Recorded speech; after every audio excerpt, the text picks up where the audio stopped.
안녕하세요. 저는 복지센터에서 일하는 평범한 중년 여성입니다.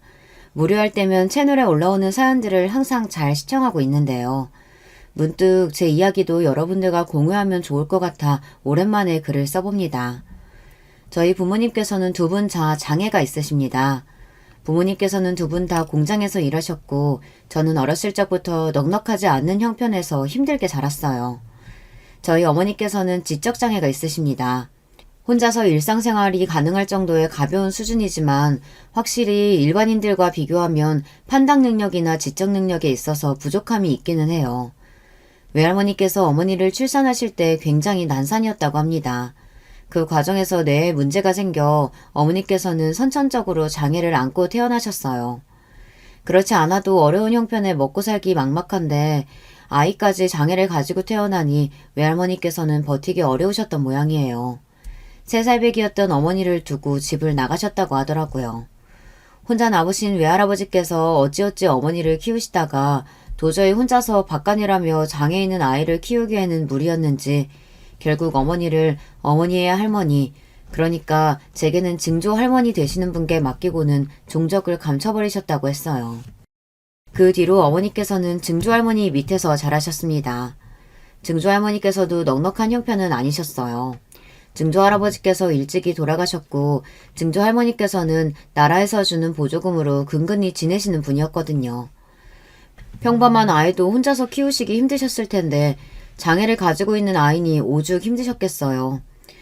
어머니께서는 학교에 들어갈 나이가 되었는데도 글조차 제대로 읽지 못했고 본인 이름은커녕 자음 모음도 쓰지 못했습니다.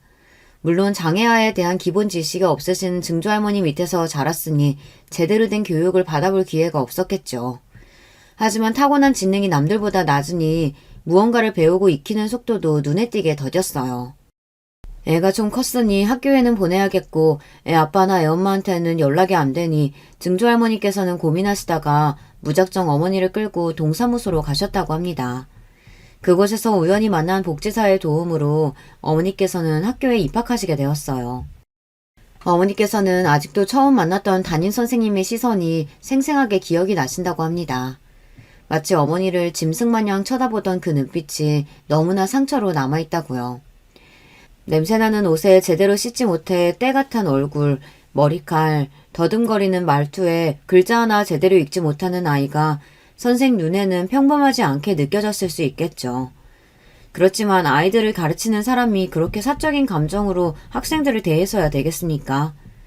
사명감과 책임감이 있는 교사였다면 그런 어머니의 상태를 제대로 파악해서 특수반에 보낸다거나 적절한 조치를 취해줄 수 있었을 텐데 불행히도 당시 어머니께서 만났던 교사는 어머니를 책임지기보다 나몰라라 방치하기를 택했었던 것 같아요. 어머니께서는 학교에 다니기는 했지만 사실상 거의 없는 존재 취급을 받으셨다고 해요.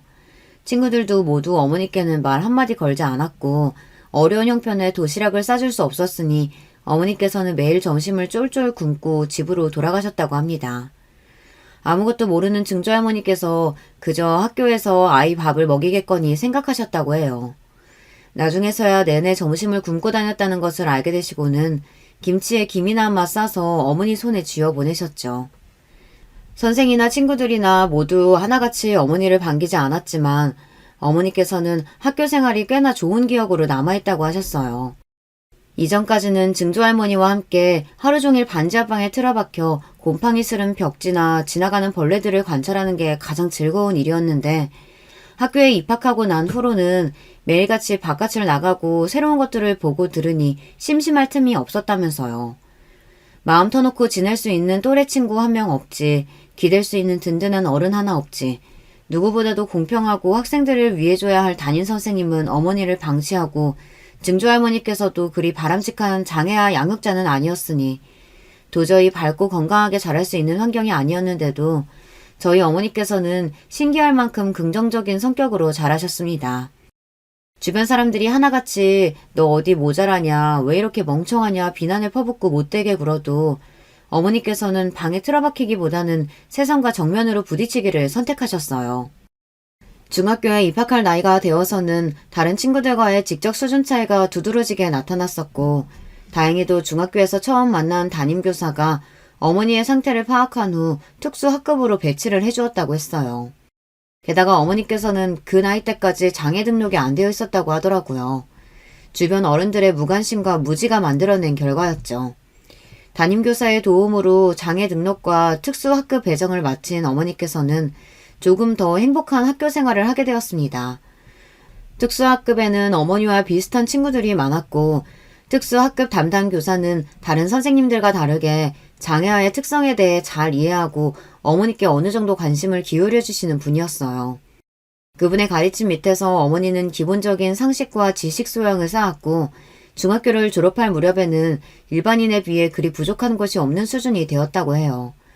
남들이 보기에 크게 구분이 되지 않을 정도로요. 물론 깊게 대화를 나눠보면 어느 정도 티가 나기는 했겠지만요. 어머니께서는 고등학교에 입학하는 대신 일하기를 선택하셨어요. 그 과정에서 장애인들의 사회 적응과 취업을 돕는 복지센터를 알게 되셨어요. 사실 어머니께서는 일하기보다 고등학교에 들어가 더 많은 것을 배우고 익히고 싶어 하셨지만 그즘 증조할머니께서 돌아가셨거든요. 어머니를 증조할머니께 버리듯 떠맡기고 사라졌던 할아버지께서는 그제서야 다시 나타나 증조할머니의 장례를 치르셨다고 해요. 그때 할아버지와 마주했던 기억이 어머니께서 처음이자 마지막으로 할아버지와 대화를 나눠보셨던 기억이라고 합니다.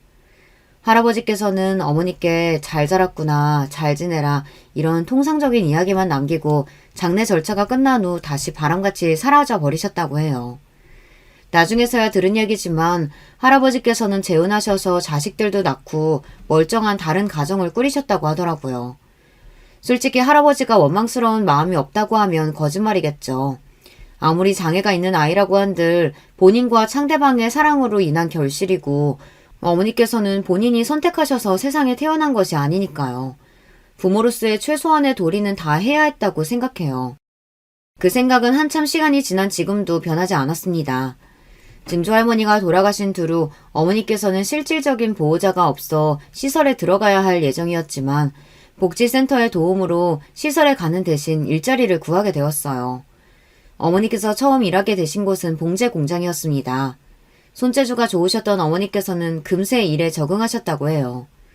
밝은 성격으로 센터 사람들은 물론 공장 사람들과도 금방 친해졌고 증조 할머니와 단 둘이 살 때보다 오히려 이모저모 따져봤을 때 더 행복한 환경에서 지낼 수 있게 되었습니다. 그렇게 센터 생활과 공장 생활에 적응하던 와중 어머니께서는 아버지를 만나게 되었어요. 아까 사연 서두에 부모님 모두 장애가 있으신 분들이라고 말씀드렸죠. 저희 아버지께서는 한쪽 다리가 불편하신 분이었습니다. 흔히 말하는 절은발이라고 하죠. 절뚝거리며 걸어다니는 사람이요.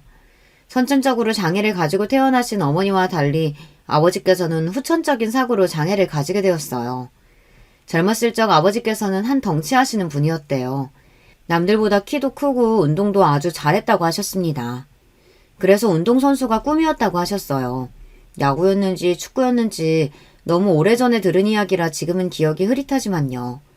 학창시절 내내 운동부였고 어딜 가도 힘쓰는 일만 도맡아 하셨다고 했습니다.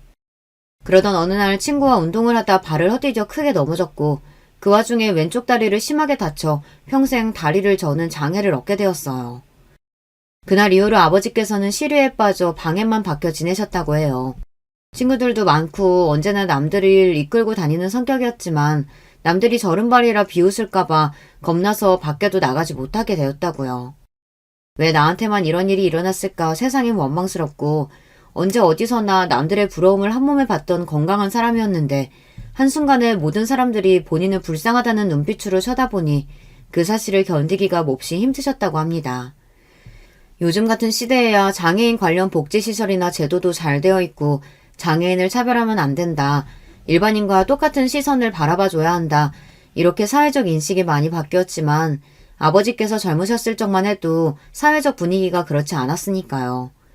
일반인들과 조금이라도 다른 부분이 있으면 소위 말하는 병신 취급하며 손가락질하고 다리를 조금 저는 것 외에는 다른 사람과 아무런 차이가 없는데도 모자란 놈 취급하며 함부로 대했다고 하더라고요. 그런 취급을 견딜 수 없어 점점 밖에 나가지 않게 되었고 그렇게 집에만 박혀 지내는 생활을 지속하던 어느 날 이렇게 살고 있는 본인 스스로가 너무나 한심하게 느껴지셨다고 합니다. 그 계기가 된 것은 친구들의 소식이었어요. 아버지께서는 사고 이후 주변의 모든 사람들과 연락을 끊고 숨어 지내셨는데 우연히 가장 친하게 지냈던 친구 한 명이 운동선수가 되어 기사에 나온 것을 보게 되었다고 하셨습니다. 한창 자기 혐오감이 심하던 시절이니 그런 친구의 모습을 보고 열등감에 빠질 수도 있는 일이었는데 아버지께서는 그런 친구의 모습을 보고 오히려 더 이상 이렇게 살 수는 없다는 생각이 드셨다고 하더라고요. 그날로 아버지께서는 자리를 박차고 일어나 장애센터로 향하셨다고 합니다. 그렇게 용기를 내서 찾은 센터에서 일자리를 구하게 되었고 아버지께서 처음으로 배정받은 곳은 작은 규모의 공장이었어요. 그곳에서 아버지께서는 기계 부품 조립 일을 하셨는데 평생 공만 쥐고 운동만 하며 살아오신 분이었기에 영 손재주가 없고 꼼꼼하게 일을 하기가 어려웠다고 합니다. 결국 얼마 지나지 않아 일을 그만두게 되었고 앞날이 막막했다고 했어요. 게다가 공장에서 같이 일하는 사람들도 하나같이 덩치는 멀쩡한데 사람 구실을 못해서 어쩌냐며 듣기 싫은 소리만 늘어놓는 통에 그나마 쥐어짜냈던 용기가 다시 바닥을 치고 있던 중이었습니다. 센터 사람들과도 잘 지내지 못하는 것은 마찬가지였어요. 언제나 밝은 성격으로 주변에 사람들이 많았던 어머니와 다르게 아버지께서는 몹시 무뚝뚝하셨거든요. 아버지와 어머니가 계셨던 센터에는 부모님처럼 비교적 증상이나 상태가 심하지 않은 경증 장애인들이 많았지만 혼자서는 일상생활이 어려울 정도의 중증 장애인들도 많았습니다. 그런 사람들을 보면서 아버지께서는 속으로 그래도 나랑 저 사람들은 다르지, 나와는 다른 사람들이다 선을 딱 긋고 그들과 어울리고 싶지 않아 하셨다고 해요. 그렇게 센터에서 곧드는 아버지께 먼저 다가간 것은 바로 저희 어머니셨습니다. 물론 두 사람도 처음부터 쿵짝이 잘 맞아서 급속도로 친해지지는 못했다고 해요. 아버지께서는 어머니께도 몹시 까칠하셨거든요. 아버지께서는 지적 장애가 있는 어머니를 속으로 무시하셨고 어머니께서도 혼자서 곧도는 모습이 신경 쓰여 먼저 말을 건 것이었지 처음에는 아버지께 호감이 있거나 친해지고 싶은 마음이 큰 것은 아니었다고 했어요. 그런 두 사람이 가까운 사이가 될 수 있었던 계기는 바로 일터였습니다. 아버지께서 그만두신 기계 공장 다음으로 배정받았던 곳이 바로 어머니께서 일하시던 봉제 공장이었거든요. 봉제 공장 또한 손재주가 필요하고 섬세한 작업을 요구했기에 아버지께서는 이번에도 일을 적응하기가 몹시 힘드셨다고 해요. 그렇지만 어머니의 도움으로 비교적 빠르게 일을 습득할 수 있었고 어머니께서 중간다리 역할을 잘 해주셨기에 전에 있던 공장과는 다르게 봉제 공장 사람들과도 잘 어울릴 수 있었다고 합니다. 그즈음 아버지의 어머니께서 돌아가시게 되었고 할머니의 장례를 치르면서 아버지께서는 어머니에게 몹시 고마운 마음이 드셨다고 해요. 할머니께서는 돌아가시며 아버지께 그래도 네가 사람 구실하는 걸 보고 죽어서 다행이라며 앞으로도 기죽지 말고 어깨 쫙 펴고 살라는 유언을 남기고 가셨다고 합니다. 아버지께서는 만약 어머니의 도움이 없었다면 할머니가 돌아가실 때까지 방에 처박혀 한심한 모습만 보여드렸을지 모른다고요. 어머니 덕분에 일터와 센터 모두 적응을 잘하고 사람들과 다시 어울릴 수 있게 되었다 말씀하셨어요. 아버지께서는 어머니와 만나시며 지적 장애인에 대한 편견이 점점 사라지게 되었다고 해요. 세상 누구보다도 따뜻하고 다정한 어머니에게 점점 마음이 열렸다고 합니다. 그렇게 두 분은 결혼을 하시게 되었습니다. 물론 사랑으로 시작한 결혼이었지만 마냥 행복하지는 않았습니다. 주변에서는 모자란 것들끼리 결혼한다며 비웃는 사람들도 많았고 심지어 할아버지께서도 처음에는 본인 아들, 그러니까 아버지께서도 장애가 있으신데 어머니는 지적 장애인이라며 결혼을 반대하셨어요. 아버지께서는 그런 할아버지께 남들이 보기에는 나도 똑같이 장애를 가진 사람이다. 물론 장애의 정도 차이는 있겠지만 내가 이 사람보다 어디 하나 나은 부분이 있는 줄 아느냐. 이 사람 부족할 거 하나 없는 사람이다.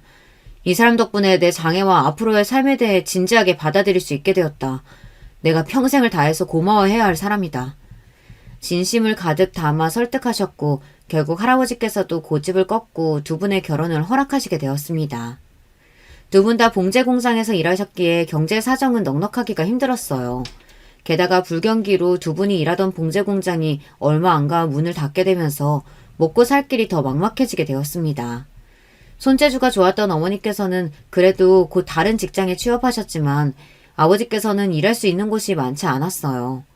센터에서도 불경기라 취업 자리를 알선해주기 어려워했고 아버지께서는 막막한 현실에 한동안 술독에 빠져 사시기도 하셨습니다.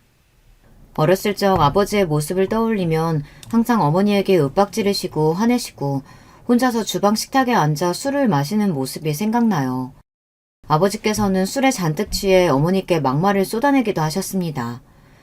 어머니께서는 평소에는 일반인들과 별 다를 바 없이 보이다가도 조금만 진지하거나 어려운 이야기를 꺼내면 앞뒤 상황을 이해하기 어려워하고 기본적인 개념이나 상식이 부족한 모습을 보이셨어요.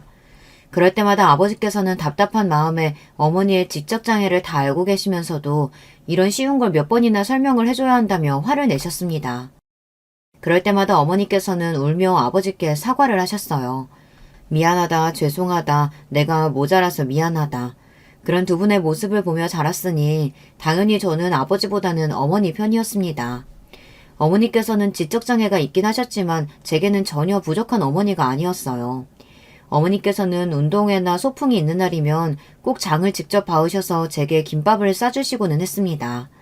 물론 어머니의 김밥은 파는 것에 비하면 모양이나 맛이나 어느 것 하나 내세울 것 없는 수준이었지만 저는 어머니께서 낡은 플라스틱 그릇에 담아주시던 그 투박한 김밥이 참 좋았어요. 김밥을 싸시는 어머니 옆에서 내가 해보겠다며 발을 동동 구르면 어머니께서 제 손을 잡고 나물을 조물조물 묻혀주시기도 하고 김밥을 돌돌 굴려주시기도 했습니다. 대단한 것은 아니었지만 저는 그저 어머니와 무언가를 함께 한다는 것 그 자체가 좋았던 것 같아요. 어린 시절 친구들은 저희 어머니를 보고 너희 엄마 어디 모자란 것 아니냐며 짓궂게 놀리기도 했어요. 저는 그런 친구들에게 화를 버럭 내며 우리 엄마가 너희보다 훨씬 똑똑하다며 소리를 질렀죠. 덕분에 친구들과 싸워서 어머니께서 학교에 오신 적도 있었습니다. 어머니께서는 제 속도 모르고 친구들에게 사과하라며 연신 고개를 숙이시는데 너무나 속상했어요. 게다가 그 부모의 그 자식이라고 제게 막말을 했던 친구들 부모들도 저희 어머니 겉모습만 보고 무시하기 일쑤였거든요. 그렇다고 제가 마냥 착한 딸인 것만은 또 아니었습니다. 조금 더 나이가 차고 사춘기가 되었을 무렵에는 저도 어머니 속을 많이 썩였어요. 어려운 가정 형편에 장애가 있으신 부모님, 내 마음 하나 제대로 이해해주지 못하는 주변 어른들. 그 나이대에는 세상 모든 것이 다 밉고 원망스럽기 마련이잖아요. 어머니께 못된 말도 참 많이 했고 그러다 아버지께 뺨을 맞기도 했습니다. 제 말에 상처를 받고 방에서 혼자 우시던 어머니 모습이 아직도 기억나요. 지금 와서는 그 당시 행동들을 깊게 후회하고 있고 그렇게 생각하지도 않습니다. 아까도 말했듯이 저희 어머니 아버지께서는 제게 절대 부족한 부모님이 아니었으니까요. 성인이 되고 철이 조금 든 후에는 저희 가족은 몹시 행복했어요. 경제적으로는 넉넉하지 않았으나 항상 서로를 위하고 배려해주는 가족이었죠.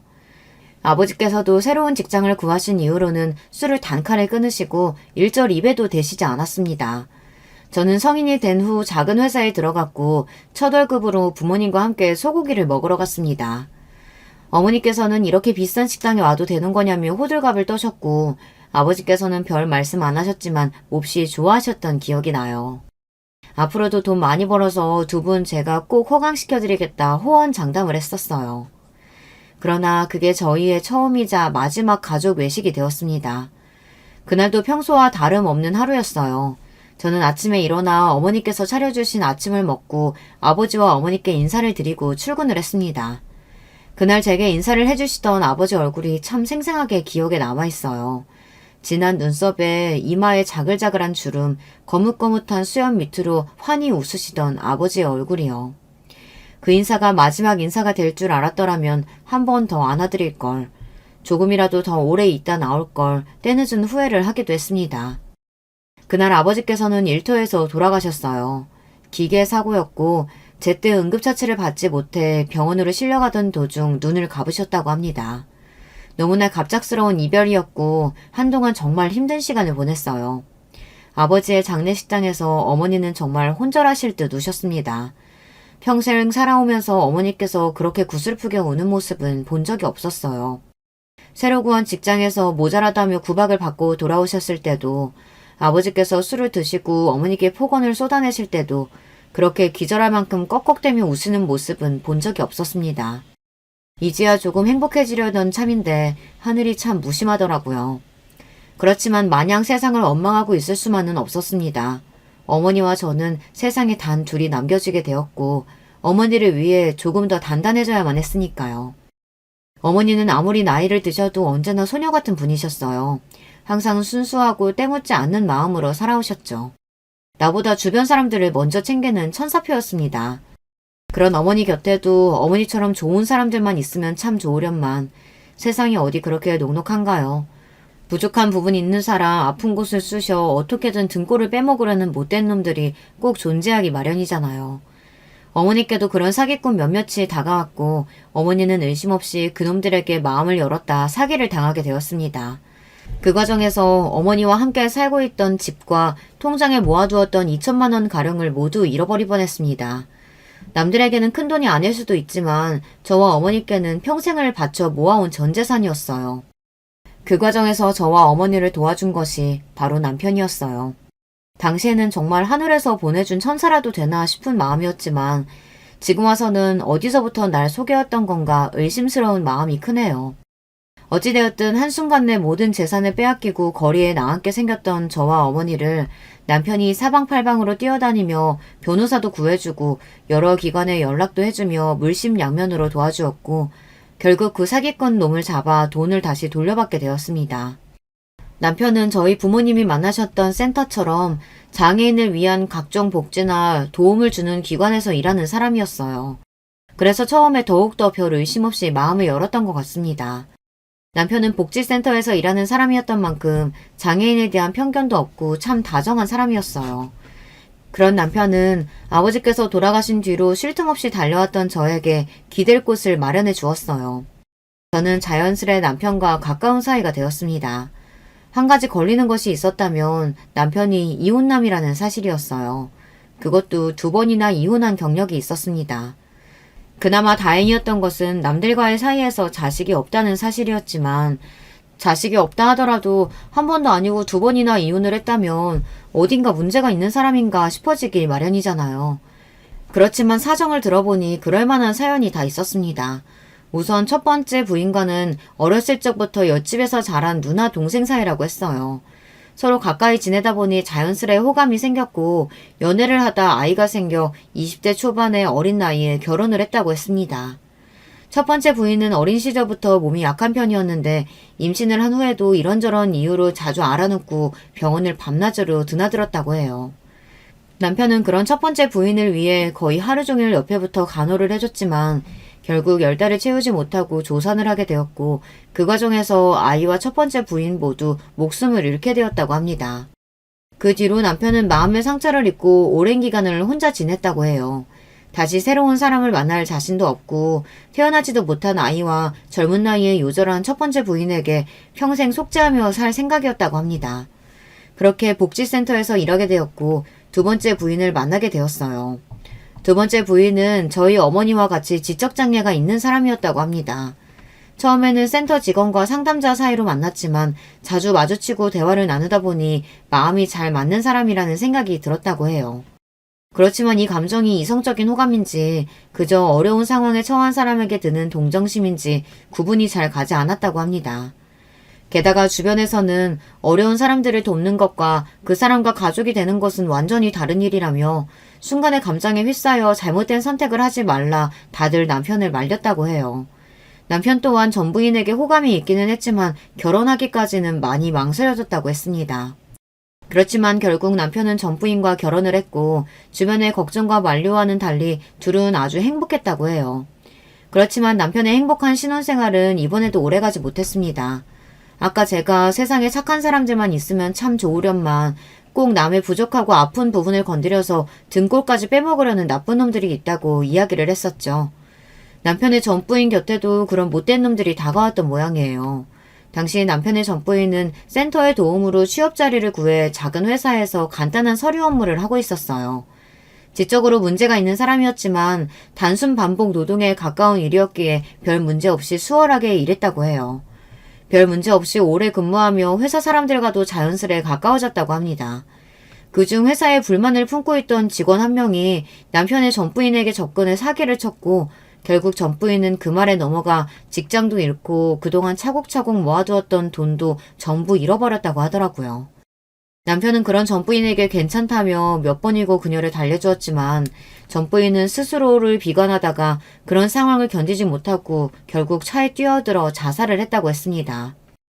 너무나 충격적인 이야기였기에 처음 이 이야기를 전해 들었을 때는 어떻게 대답을 해줘야 할지 말문이 턱 막혔어요.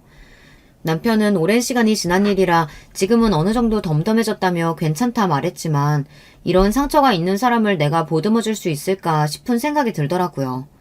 지금 와서 생각해보면 참 쓸데없는 걱정이었지만 말입니다. 그래도 한때는 진심으로 믿고 사랑했던 사람인데 이제는 그 믿음이 송두리째 뽑혀 가루가 되어버렸으니 어찌되었든 당시에 저는 그런 남편의 상처를 치료해주고 곁에 머물고 싶다는 생각을 했어요.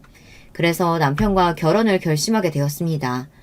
복지센터 사람들은 과거에 그런 상처를 입은 남편이 또다시 복지센터에서 만난 여자와 결혼을 한다니 다들 의외라는 반응이었지만 저는 참 오만하게도 그 여자와 달리 남편을 행복하게 해줄 수 있을 거라는 착각을 하고 있었어요. 그렇게 남편과 저는 결혼 후 저희 어머니를 모시고 셋이서 함께 살기 시작했습니다. 어머니께서는 복지센터에서 연결해준 급식소에서 일을 하고 계셨어요. 나이가 드시면서 섬세한 작업을 하시기 점점 힘들어졌거든요. 물론 급식소 일도 체력적으로 그리 녹록지는 않은 일이었지만 어머니께서는 어려운 형편의 사람들에게 밥을 나눠주는 일 자체에서 뿌듯함을 느끼시는 것 같았어요. 그런 어머니의 모습을 보며 저도 굳이 일을 그만두시라 옮기시라 이래라 저래라 말씀을 드리진 않았었는데요. 결혼 후 남편은 어머니께서 체력적으로 힘드실 것 같다며 급식소 일을 그만두고 센터에서 간단한 서류 업무를 도와주시면 좋겠다고 하더라고요. 남편이 센터에서 일하고 있었기에 어찌 보면 낙하산으로 편한 일을 할 수 있게 된 셈이었어요.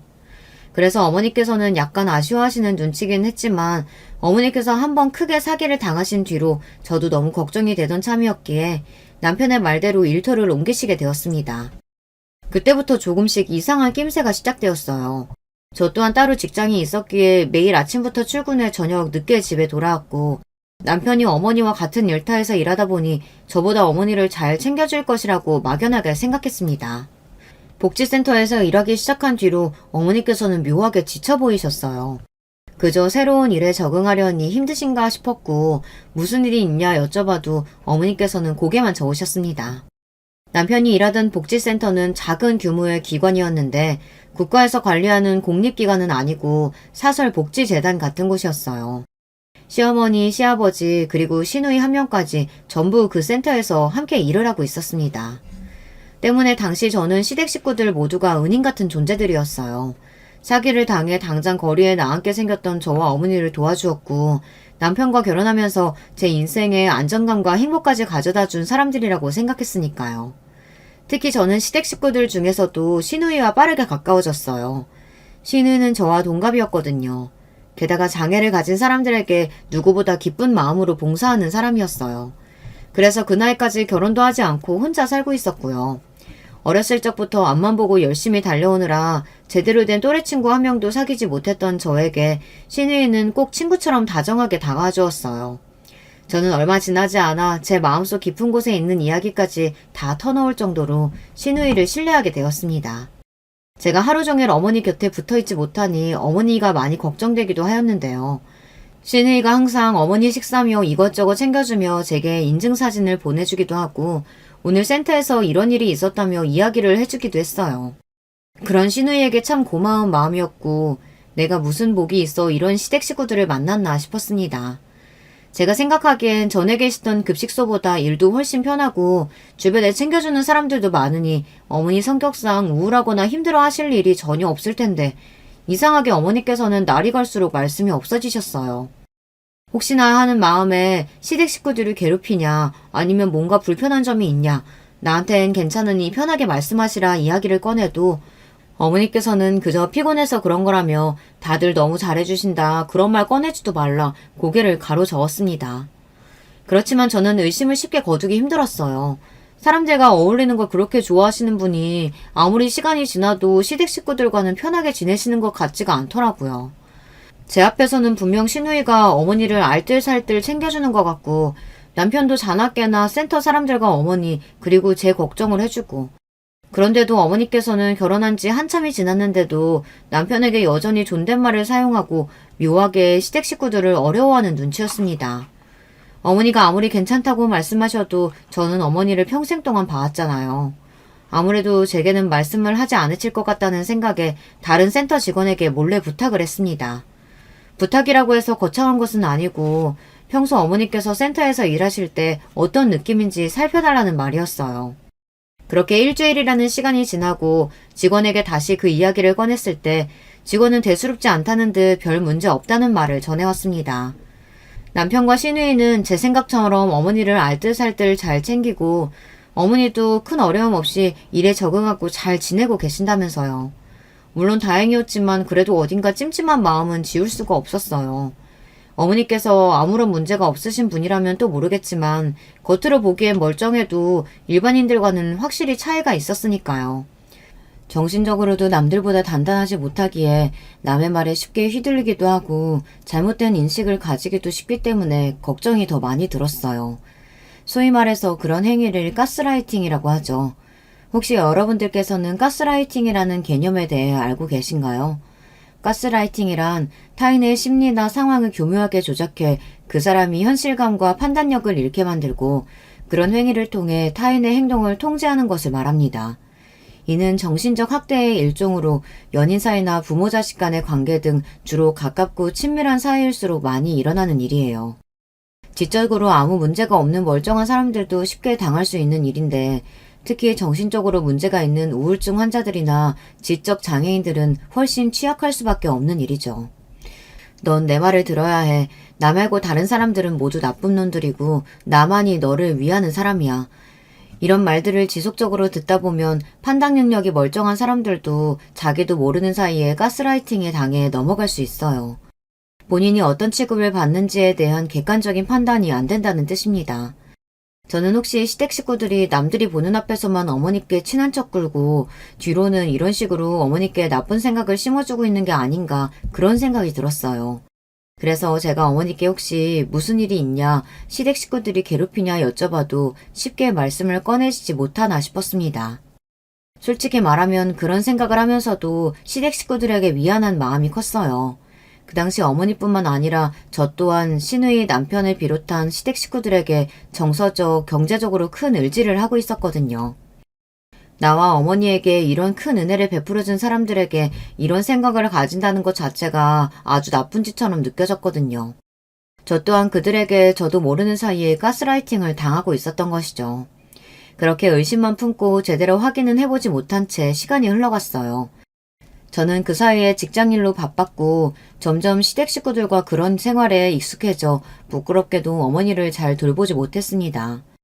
제가 무신경했던 동안 어머니께서 그 사람들 사이에서 어떤 취급을 받으며 어떤 고생을 하셨을지 지금 생각해도 가슴이 미어지는 기분이에요. 지금도 제가 가장 후회하는 것은 어머니께서 그런 상황에서 제게 간신히 내밀었던 SOS 신호를 가볍게 여기고 넘어갔다는 사실입니다. 그날도 평소와 마찬가지로 직장에서 전쟁 같은 하루를 보내고 밤 늦게가 돼서야 집에 돌아왔는데요. 웬일로 남편은 없고 어머니 혼자 집에 계시더라고요. 어머니께 저녁은 드셨냐 가볍게 안부를 묻고 남편은 왜 집에 없냐 여쭤보니 오늘은 센터에 일이 많아 늦게 올 거라고 답하셨어요. 그러냐고 대수롭지 않게 대꾸하고는 피곤해서 먼저 씻고 자겠다 방에 들어가려는데 어머니께서 앞으로도 계속 남편하고 셋이서 함께 사냐고 물어오셨습니다. 갑작스러운 질문에 왜 그러시냐 싶긴 했지만 아마 그럴 것 같다. 혹시 나가서 살고 싶으시냐 되물었어요. 어머니께서는 당황하신 눈치로 그런 거 전혀 아니라며 남편에게는 본인이 이런 말 했었다는 사실을 말하지 말아달라 부탁하셨습니다. 조금 이상하게 느껴졌지만 그날은 너무나 피곤했기도 했고 한시라도 빨리 씻고 잠에 들고 싶은 생각뿐이었기에 알겠다 답하고 그대로 방 안으로 들어가 버렸어요. 지금 와서 떠올리면 어머니께서 그 질문을 꺼내시기까지 얼마나 많은 고민을 하셨을지, 제 무관심한 태도가 어머니께 얼마나 상처가 되었을지 너무나 죄송한 마음뿐입니다.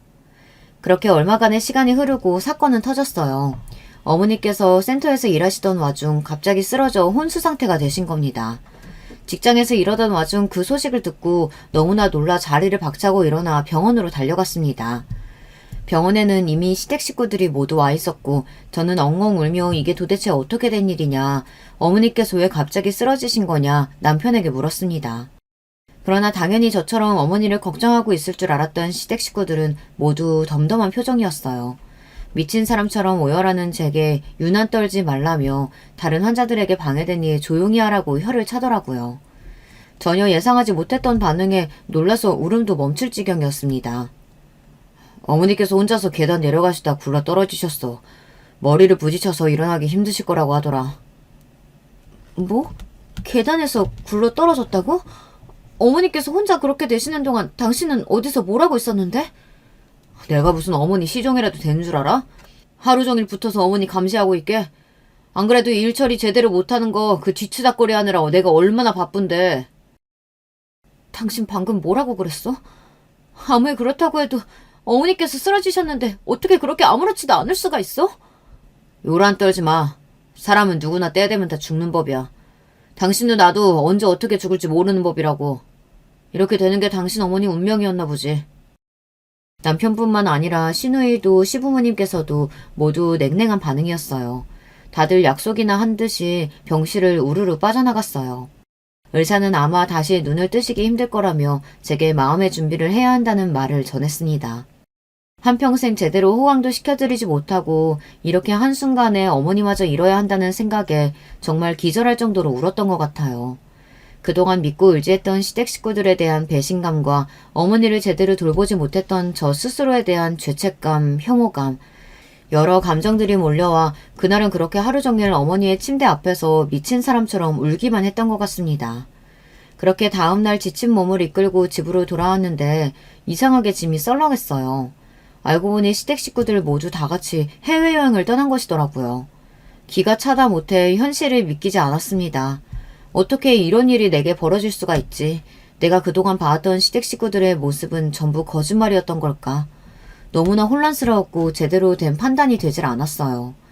그렇게 한참을 텅 빈 거실에 앉아 혼자 생각해본 결과 분명 뭔가가 있다는 생각이 들었습니다.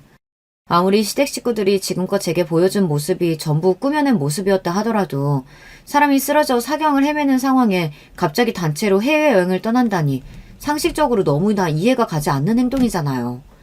그렇게 생각을 하고 나니 그동안의 의문점들이 퍼즐을 맞추듯 딱딱 들어맞기 시작했습니다. 앞서 그래 적지는 않았지만 결혼 생활을 하며 미심쩍게 여겼던 점이 어머니의 태도 말고도 여러 개 있었거든요. 일단은 그렇게 사랑하고 상처로 남았다던 전 부인의 이야기를 할 때 전혀 슬퍼 보이지 않았다는 점. 아무리 시간이 지났다 하더라도 그런 충격적인 일을 겪었다면 분명 트라우마가 되었을 텐데 아무렇지도 않게 죽었다는 이야기를 제게 전했었고 무엇보다도 결혼 후 저나 어머니 앞으로 보험을 많이 들어놨다는 사실이었어요. 남편은 그러면서 어머니께서 정신적으로 조금 불편하신 분이니 앞으로 전처럼 사기를 당하거나 큰일이 언제 일어날지 모르는 법이다. 보험비가 조금 아깝더라도 많은 보험을 들어놓는 것이 좋겠다고 말했고 본인이 알아서 적당한 것들로 들어놓을 테니 걱정하지 말라는 이야기를 했었거든요. 어련히 알아서 했겠거니 싶어 별 생각 없이 넘어갔던 일이었는데 병원에서 시댁 식구들의 태도는 마치 이렇게 될 것이라는 것을 다 알고 있었다는 듯한 얼굴들이었습니다. 저는 그렇게 급하게 센터로 달려나가 남편의 전 부인이라는 사람에 대해 알아보기 시작했어요. 분명 센터에 등록된 사람이었고 일까지 했다고 했으니 기록이 남아있으리라 생각했어요. 제 예상대로 전 부인에 대한 자료가 남아있었습니다. 그런데 남편은 제게 전 부인이 차에 뛰어들어 자살을 했다고 말했지만 자료 내용은 그렇지 않았어요.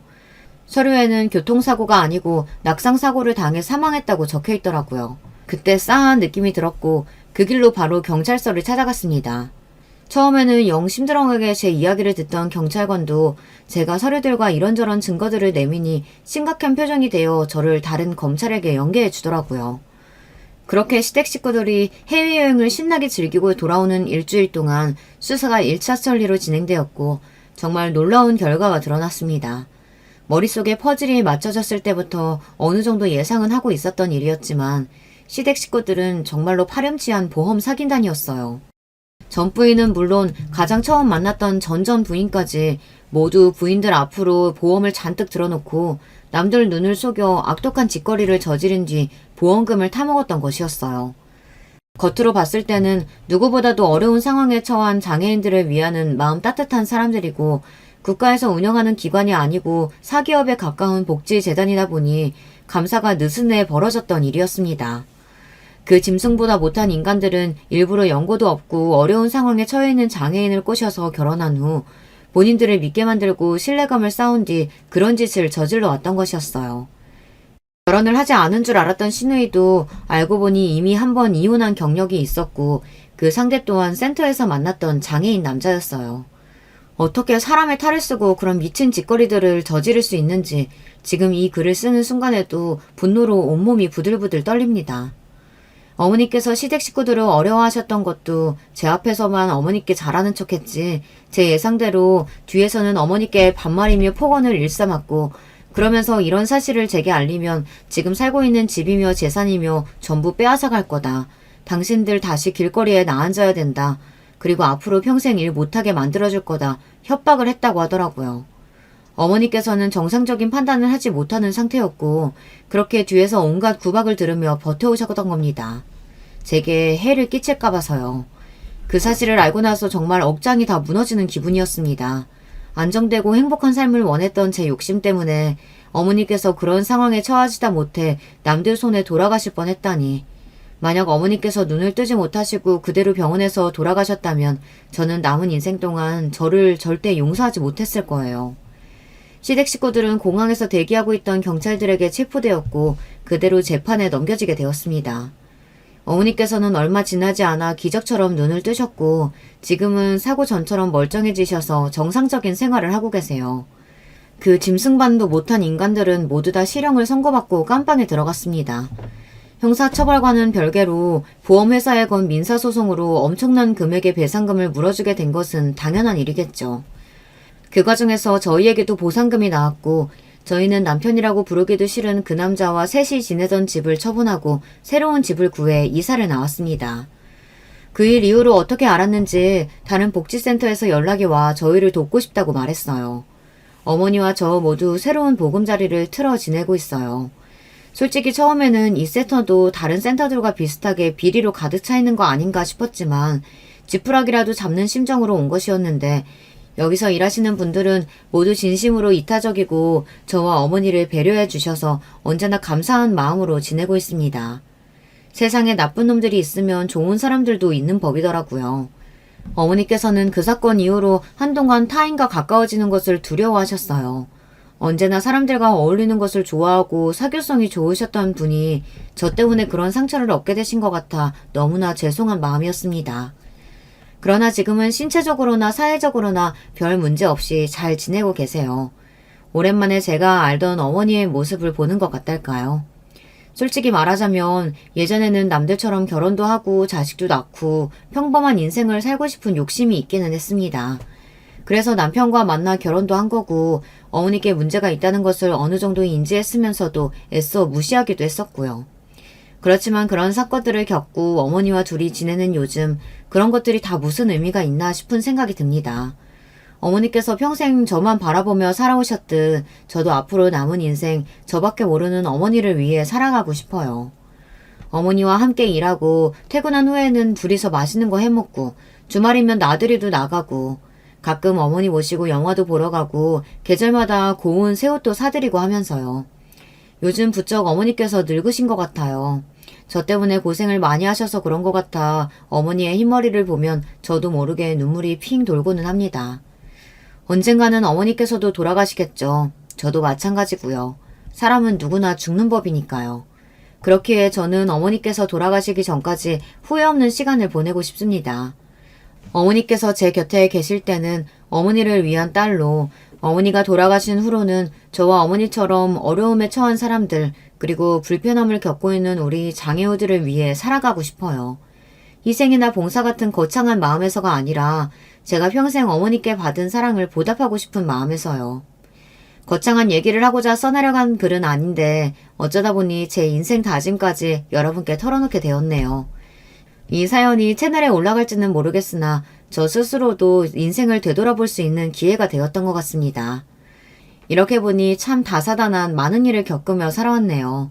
부디 남은 인생 동안 평안히 큰 사고 없이 무탈하게 지나갈 수 있기만을 바랄 뿐입니다. 안녕하세요. 저 파란만 10대 시기를 기혼 여성이에요. 제가 다름이 아니라 저희 시어머니하고 묘한 대치를 이뤄오다가 그게 펑 하고 터져버린 대사건이 있었거든요. 그 이전에 제 친정 이야기 잠깐만 설명을 먼저 드려볼까 해요. 친정 부모님께서는 이혼을 하셨습니다. 제가 초등학교 6학년 때의 일이었고요. 여기에는 좀 당황스러운 내막이 있었는데 아빠의 바람을 당시 제가 우연히 알아버렸고 그걸 별 생각 없이 엄마에게 이실직고를 한 게 도화선이 되었습니다. 당신, 웬 다른 여자하고 똑같이 커플 등산복을 맞추고 돌아다녔다는 게 사실이야? 송현이가 목격했다는 게 정말이냐고! 아니 어쩐지 그 별 같지않지도 않은 등산이라는 취미에 왜 자꾸 돈이 들어가나 싶어서 내가 그간 이상하다고 생각을 했지. 역시 세상에 괜한 건 없는 법이었구나. 송현이 엄마, 일단 진정하고 내 말 좀 들어봐. 내가 잠깐 정신이 돌아서 다른 여자하고 등산을 같이 다닌 건 사실이긴 한데 결코 깊은 감정은 아니었고 바람이나 같이 쐬는 수준이었어. 뭐? 바람이나 같이 쐬? 그게 아니라 바람이나 같이 피우는 사이였겠지? 생각해보니까 당신 갑자기 등산 타령을 하기 시작한 게 작년 초가을이었고 그때부터 돈도 꾸준히 밖으로 쓰기 시작했지? 그렇다면 바람이 난 게 거의 1년이 다 됐단 소리야? 이제 보니까 당신 몇 달 전부터 갑자기 향수를 구입해서 뿌리지를 않나. 수상했네. 내가 당신한테 놀아놨다는 게 너무 비참해. 당장 이혼해. 엄마는 평소에 온화한 성격이셨지만 화를 낼 상황이 되면 정말 불같으신 분이었어요. 한번 눈이 돌면 그 아무도 말릴 수 없는 성미를 지니신 분이었기에 아무리 홧김에 이혼을 뱉으셨다고 한들 그걸 설득할 수 있는 사람이 아무도 없었던 거예요. 우연히 길에서 아빠의 바람 현장을 목격하고 그걸 엄마에게 발설했던 게 전부였던 저는 난데없이 그게 이혼으로 이어진 것에 큰 충격을 받았습니다. 원래 저는 엄마와 살았어요. 이혼 원인 제공자는 아빠였으니 당연하다면 당연한 거였는데요. 딱 2년 후에 아빠에게 가서 살게 됐습니다. 엄마가 아무런 짐을 지지 않은 상태에서 자유롭게 살아보길 원하셨거든요. 저는 난데없이 버림받은 셈이 됐죠. 아빠는 담담하게 저를 받아주셨습니다. 바람이 났던 여자분하고는 다시 만나지 않으셨고 재혼 생각도 안 하셨죠. 이러실 거면 애초에 바람은 왜 피우셨던 걸까 궁금했네요. 딸이 보고 싶지도 않으신지 그 이후로 연락도 잘 안 주시고 혼자 태평하게 잘 사시는 친정엄마의 의중도 신기했고요. 도대체 결혼은 뭘까 하는 생각을 많이 하며 살았어요. 저는 평범하고 소박하고 다만 화목이 넘치는 결혼 생활을 원하는 사람이 됐습니다.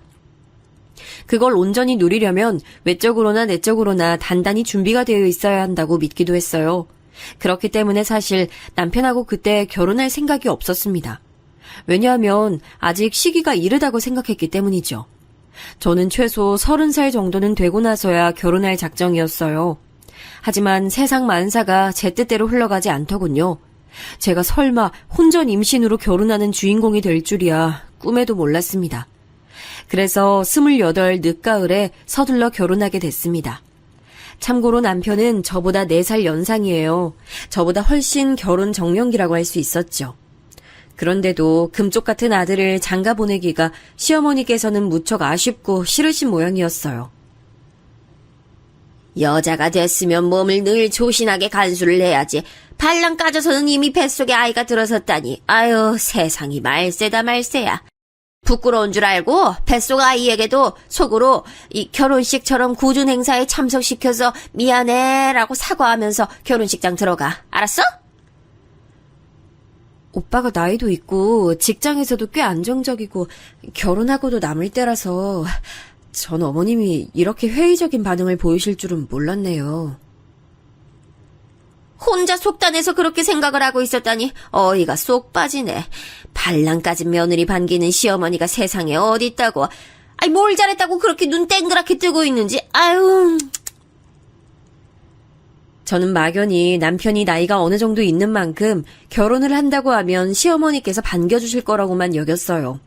하지만 결혼 직전에 저에게 악담 같은 잔소리를 하시니 제가 얼마나 당황스러웠는지 몰라요. 후다닥 서두른 결혼식이 정신없이 지나가고 그로부터 며칠 뒤 제가 검진차 들른 병원에서 뱃속 아이의 성별을 알게 됐어요. 어머님, 아직 오빠가 퇴근 전이라서 오빠가 어머님께 소식을 전해주진 않았죠. 제가 낮에 병원 다녀왔는데 아무래도 공주님이 탄생할 것 같아요. 분홍색이 잘 어울리는 아이일 거라고 병원에서 힌트를 주더라고요. 뭐? 공주? 너 그러면 딸을 가졌다는 거야? 아유, 이걸 어째? 너 마저 딸이야? 아우, 지긋지긋해. 딸이면 싫으신 건가요? 이런 말씀 드리기 조금 민망하긴 한데 요즘 세상에 아들, 딸 성차별하면서 출산하는 경우는 거의 없다고 저는 그렇게 생각해요. 딸 가진 게 너 하나뿐이면 내가 이런 말도 안 하겠지. 너 눈치를 넣었다 팔아먹은 거야? 네 시누이가 줄줄이 딸 낳은 걸 네가 몰라서 이러는 거야? 그렇다면 눈치가 대단하다고 내가 칭찬을 해줄게. 그제서야 머릿속에 생각 하나가 피어오르더라고요. 남편에겐 위로 누나만 둘이 있습니다. 큰 시누는 결혼을 일찍 한 편이었고 아이가 그때 벌써 셋이었어요. 그런데 셋 다 딸이었죠. 작은 시누이는 저희 부부보다 딱 반년 먼저 결혼해서 이때 아직 아이 소식이 없었고요. 그래서 시어머니께서는 손녀만 연속으로 셋을 보신 상태였고 손자가 없으셨던 거예요. 시어머니께서 적잖이 실망하신 듯 한숨을 푹푹 내쉬시는 걸 보니 제가 너무 민망하고 멋쩍어서 차마 서운하다고 말씀도 못 드리겠더라고요. 괜히 죄인이라도 된 기분이 들어서 애써 들러보았던 시댁에서 슬쩍 빠져나왔습니다. 참고로 시아버지께서는 늘 좁은 방에서 내도록 텔레비전만 보시고 그렇지 않으면 고향 친구분들하고 만나서 외출을 하시느라 시어머니와 딱히 대화도 안 하시는 분이었어요. 각방을 쓰시니 식사 때가 아니면 얼굴을 마주하실 일도 없나 보더라고요. 무뚝뚝하고 보수적이셨죠. 이날도 댁에 계시는지 아닌지 도통 알 길이 없어서 제가 시어머니하고만 대화를 잠깐 하다가 나왔었네요.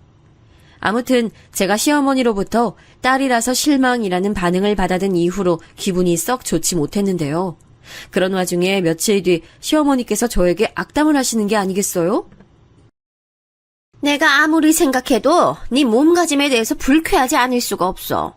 어쩜 조신머리가 하나도 없어서 결혼 전부터 덜컥 애부터 가지고 난리야? 그 바람에 정신 하나도 없이 우리 아들 결혼시킨 것만 생각하면 내가 화병 걸려도 이상하지가 않어. 제가 괜히 죄송해지네요. 오빠하고 저도 갑자기 이렇게 임신될 거라고는 생각도 못했던 터라 진짜 정신이 하나도 없이 결혼식 준비했던 게 두고두고 아쉽긴 해요. 어쨌든 찾아와준 생명에게 고마워하면서 좋은 부모 되도록 노력할게요. 너만 노력하면 돼. 너만. 발랑 까진 년이면 보통의 노력을 내서는 아이에게 좋은 엄마가 될 수 없어. 피똥 싸도록 앞으로 노력하면서 몸가짐 단정하게 해. 네? 발랑 까진 년이라뇨? 그럼 오빠는 아랫돌이 가벼운 놈인가요? 뭐가 어쩌고 저쩌? 어쩜 그런 천박한 말을 써. 남의 집 아들을 그렇게 표현하더니 너 정말 너무하는구나. 남의 집 아들이라뇨. 제 남편인데요. 아이는 혼자 만든 게 아닌데 저만 발랑 까진 년 되면 너무 이상하잖아요. 그렇지 않나요, 어머님?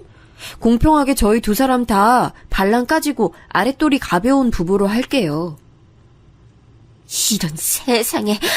어머머머, 만만치 않은 것이 우리 집안에 들어왔구나. 야, 둘이 결혼할 낌새가 안 보이길래 가볍게 여기고서는 두 사람 관계를 봤었는데, 어머, 이럴 줄 알았으면 내가 진작에 단속에 들어갈 것을. 앞으로가 큰일이야, 큰일. 저도 어머님께서 고상하고 여유 넘치시는 분이실 줄 알았는데 말씀을 참 거침없이 내뱉으시는 분일 줄은 상상도 못했어요. 그러자 시어머니께서는 당신의 가슴을 손으로 퍽퍽 치면서 앓는 소리를 한참 내셨어요. 답답해서 미쳐버리겠다는 듯 그렇게 구시길래 그 앞에서 계속 있으려니 눈치가 보여 은근슬쩍 자리를 피했죠. 저라고 그러고 나서 마음이 편했던 건 아니에요. 제가 임신으로 인한 결혼을 하게 된 만큼 직장 생활을 계속 영위할 것인지에 대해 고민이 많았는데 마침 직장에서 사무실 이전 문제도 생기는 바람에 남편과 상의 끝에 퇴사를 했거든요. 사회생활을 쭉 하고 살아왔던 만큼 저는 타인에게 고지고대로 받아치는 법이 거의 없었어요.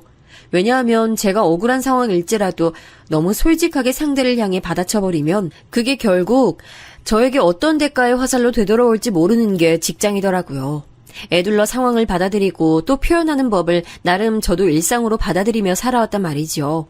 이런 제가 생판 남도 아니고 제 시어머니께 말 똑부러지게 반박을 하고 말았으니 속에선 탄식이 계속 흘러나왔네요. 괜히 그랬나. 고부관계에서 을은 며느리일 수밖에 없는데 스스로 무덤을 팠나 이런 생각만 자꾸 들어서 앞으론 주의할 것을 다짐했어요. 그런데 얼마 후에 어머님하고 둘이 새로 개업한 동네 마트에 장을 보러 갔을 때 그 다짐이 바로 무색하게 됐습니다. 된장찌개에 넣으면 좋을 애호박을 미리 사두려던 참이었는데 제가 기다란 것을 집어들자마자 시어머니께서 제 손등을 찰싹하고 세게 때리신 거예요. 찌개거리 미리 구입한다고 했으면서 애호박을 왜 이걸로 사? 저기 옆에 있는 동그란 게 찌개에 넣는 애호박인 걸 이날 이때까지 너는 모르고 산 거야? 아, 그렇구나. 생각해보니까 동그란 애호박이 찌개에 넣으면 더 맛있는 것 같아요. 아유, 제가 미처 구분을 못하고 그냥 살 뻔했네요.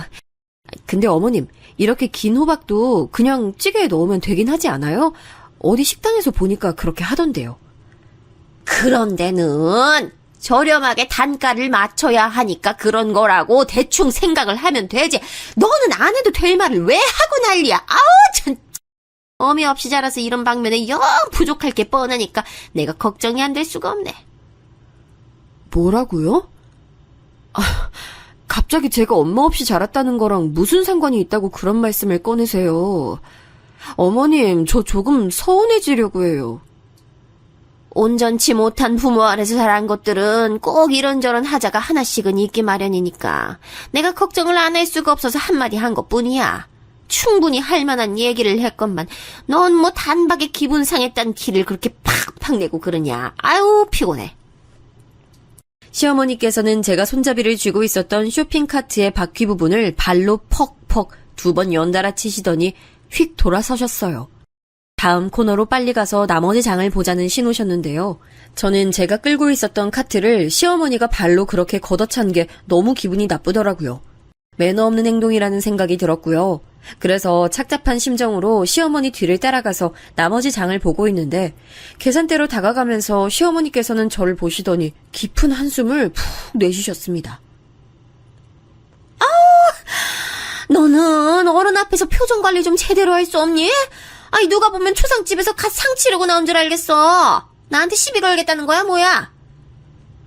시비라뇨. 전 그럴 의도 전혀 없었는데 어머님이 먼저 과한 언사를 하셨잖아요. 카트도 발로 세게 치셨고요. 과한 언사 같은 소리 하고 있네. 너 임신했다고 유세 떨어? 왜 이렇게 매사에 예민해? 너 우리 아들 앞에서도 맨날 이러고 자빠졌어?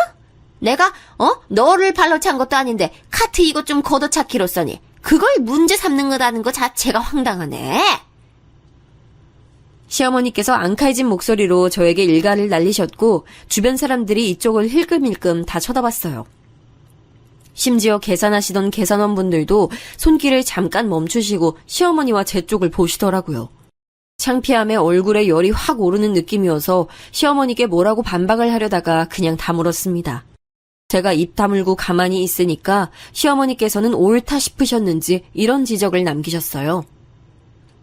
이제부터는 어른이 말씀하시면 그저 경청이나 하고 네 알겠습니다 어머님, 네 죄송합니다 어머님, 앞으로 잘하겠습니다 어머님 이렇게만 대답하면 되는 거야. 알아들어? 괜히 이러쿵저러쿵 하는 소리는 대답으로 하지도 마라. 아유 내가 이런 당연한 것도 알려줘야 하고 아유. 네, 알겠습니다. 죄송하고 잘하겠습니다, 어머님. 그 형식적인 대답은 뭐야? 너 지금 누구 놀리니? 방금 어머님께서 대답 이렇게 하라고 하셨잖아요. 이렇게 하라고 하셔서 이렇게 한 것뿐인데 놀리는 거냐고 물어보시면 저는 드릴 말씀이 없어요. 제 발언에 당황인지 분노인지 모를 거친 숨을 몰아쉬시더니 이내 주변을 두리번거리시면서 그제야 시선이 이쪽으로 쏠린 걸 알아차리시고는 황급히 계산대 앞으로 걸음을 옮기셨어요. 그런 창피함은 아시는 모양이었죠. 집에 돌아와서 제가 얼마나 머리를 싸맸나 몰라요. 참하게 인내해보겠다는 제 다짐이 금세 깨져버린 것에 스스로 허탈한 기분이 들었고 시어머니께서 먼저 시작하신 셈이었으니 어쩔 수 없는 자기 방어였다는 합리화까지 끼어들면서 제 머릿속은 온통 복잡했죠. 그런 와중 난데없이 작은 시누이에게 연락이 왔어요. 올케, 내가 생각을 해보니까 말이야. 올케가 신혼여행 갔다가 사온 게 설마 립스틱이랑 샤워 코어롱 딸랑 이것뿐일 거라는 건 말이 안 되더라. 반드시 뭐가 더 있을 건데 서프라이즈로 주려고 아직까지 숨기고 있는 걸까 싶어서 엄마한테 슬쩍 물어보니까 엄마도 그렇게 생각을 하고 계신다네. 올케한테 얼른 다른 선물 있으면 내놓으라고 연락하라고 하시길래 내가 냉큼 이렇게 전화했어. 올케, 나하고 언니 선물 뭐가 더 있는 거 맞지? 네? 형님, 그게 무슨 귀신 씨나라 까먹는 소리예요. 신혼여행 갔다 온 지가 벌써 한참인데 갑자기 선물이 추가로 있냐고 더 물어보시면 제가 진짜 뭐라고 대답을 해드려야 할지 모르겠는데요? 어머머머, 올케는 무슨 반응을 그렇게 섭섭하게 해? 그런 생각을 하신 거냐며 궁금하게 해드려서 죄송하다 이런 식으로 말이나마 먼저 해야 되는 거 아니야? 우리 엄마가 괜히 올케 보고 사람이 너무 차갑고 인정머리 없다고 하는 게 아니었네. 만약 여러분이 제 상황이었다면 어떤 기분이 들었을 것 같나요? 참고로 급하게 서둘러서 한 결혼이니만큼 신혼여행지도 미리 예약하는 가격보다 좀 비싸게 갈 수밖에 없었어요. 그래서 가족 친지고 지인이고 간에 저희 부부에게 굳이 선물 사오지 말고 그저 좋은 시간만 보내다 와라 이렇게 말을 해주는 분위기였습니다. 특히 남편은 그 의견들을 고지고대로 수용하려고 했고요. 하지만 제가 진짜로 아무것도 안 사가면 나중에 어떤 후환이 닥칠지 모른다는 생각이 들어 몇 가지 선물을 샀었는데요. 시누이들 몫으로 샤넬 립스틱하고 당시 유행했던 미국 할리우드 스타가 만든 샤워 코어링을 구매했었죠. 분명 받았을 때 엄청 좋아하는 반응들이었던 건 기억이 나거든요. 근데 시간이 지나서 갑자기 그때 선물들이 너무 약소했다고 정말 뭐가 더 없는 거냐고 물어온 거예요. 형님, 사실은요. 그때 오빠가 아무것도 사지 말자고 자기 누나들한테는 절대 한 푼도 쓰지 않을 거라고 오만 난리를 쳤는데 제가 굳이 빡빡 우겨서 립스틱하고 샤워 코어롱 샀던 거예요. 그래서 저는 한동안 이걸로 오빠 눈치를 봤고요. 아무튼 그래서 추가 선물 없었던 거 맞아요. 상황이 이래서 더 사올 수 없었던 점 너그럽게 이해 좀 해주세요. 뭐라고 올게? 세준이가 그런 말을 했었단 말이야? 걔 미친 거 아니야?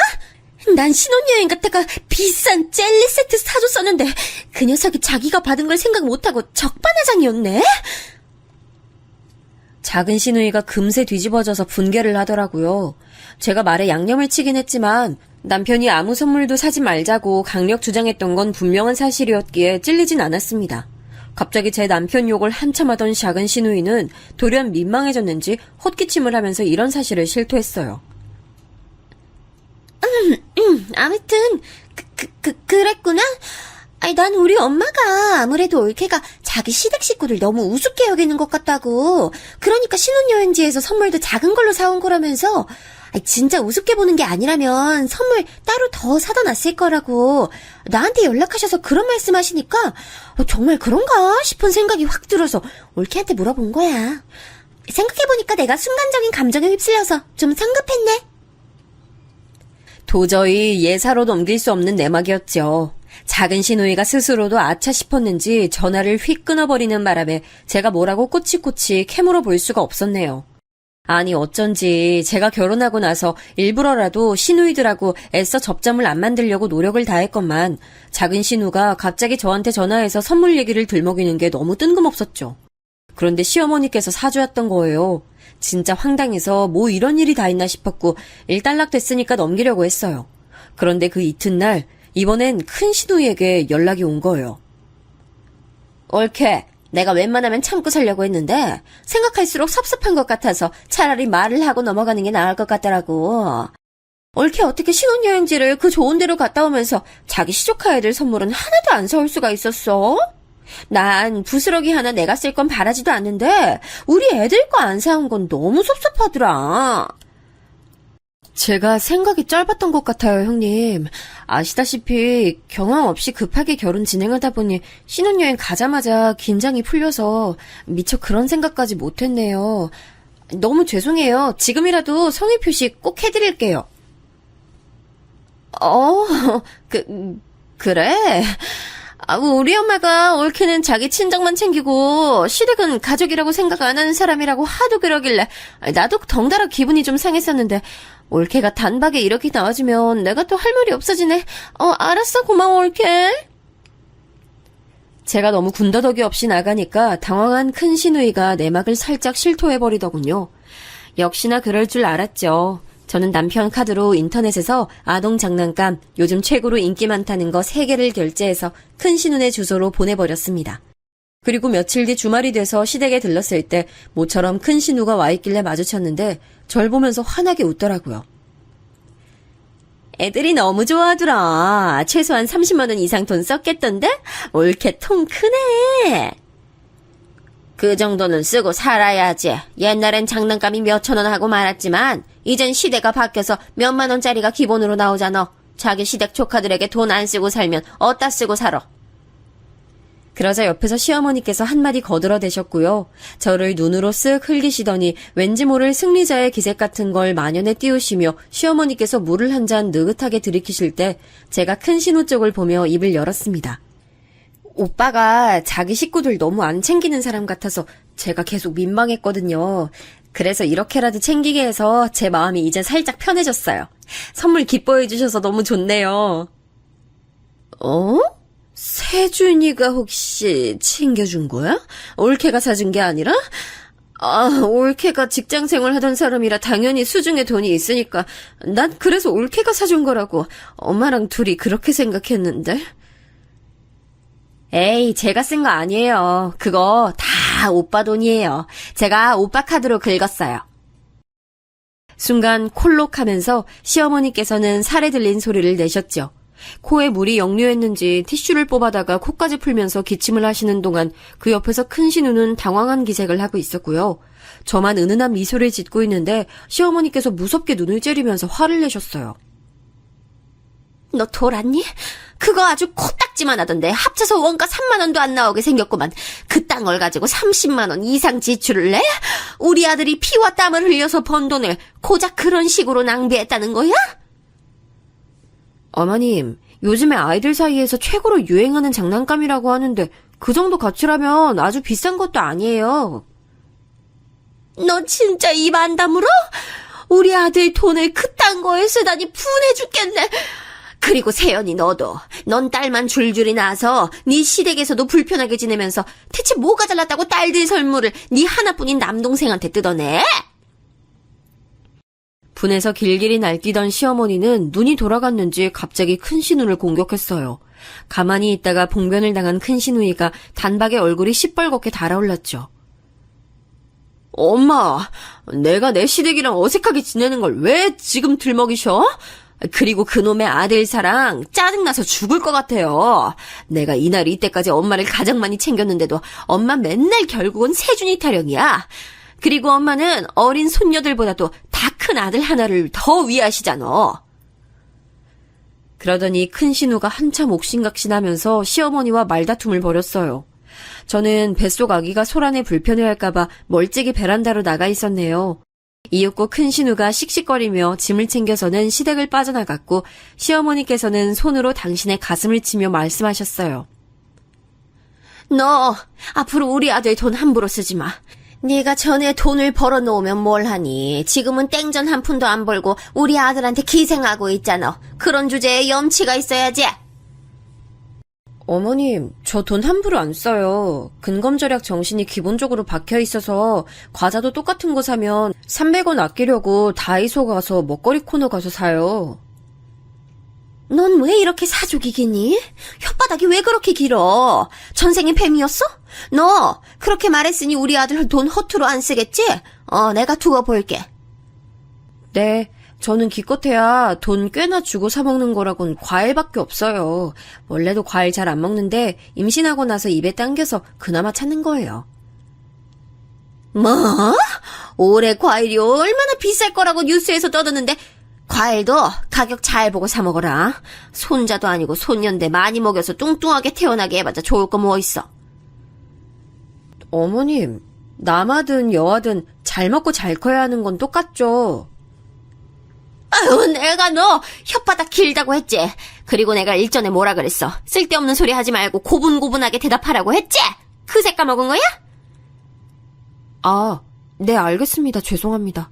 앞으로 잘하겠습니다. 이상입니다, 어머님. 그 성의 없는 말투는 나 놀리는 거야?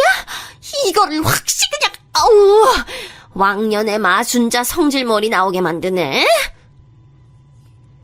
시어머니께서는 눈까지 짚고 난리를 치셨고 저는 잔소리 폭탄을 듣는 와중에 이런 걸로 스트레스 받으면 뱃속 아가한테 안 좋을 것 같아서 머릿속으론 예쁜 풍경을 생각했습니다. 자, 이제 남편의 이야기를 잠깐 해봐야겠네요. 1년의 일이 벌어지는 동안 남편은 무슨 반응을 보이며 어떻게 있었냐고요? 제가 아까 시아버지 소개를 짤막하게 해드렸었죠? 남편은 굳이 한쪽으로 고르자면 외탁이 아니라 친탁한 사람이에요. 이제 와서 하는 말이지만 이렇기 때문에 제가 남편하고 연애하면서 결혼을 안 떠올려 봤던 거예요.